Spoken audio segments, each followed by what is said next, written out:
EV car घ्यायला पाहिजे की पेट्रोल कार? चला बघू कोणती कार परवडेल.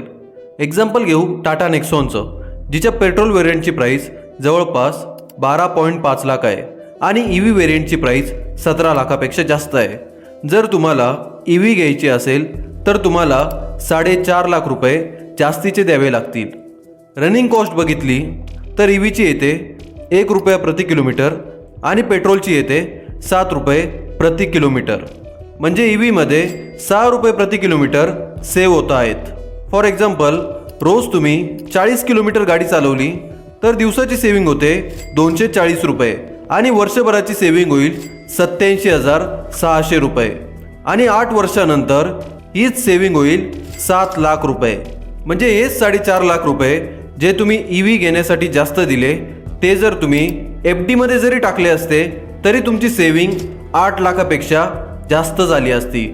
त्यामुळेच पेट्रोल गाडी ही जास्त परवडेल. अशाच व्हिडिओसाठी सबस्क्राईब करायला विसरू नका.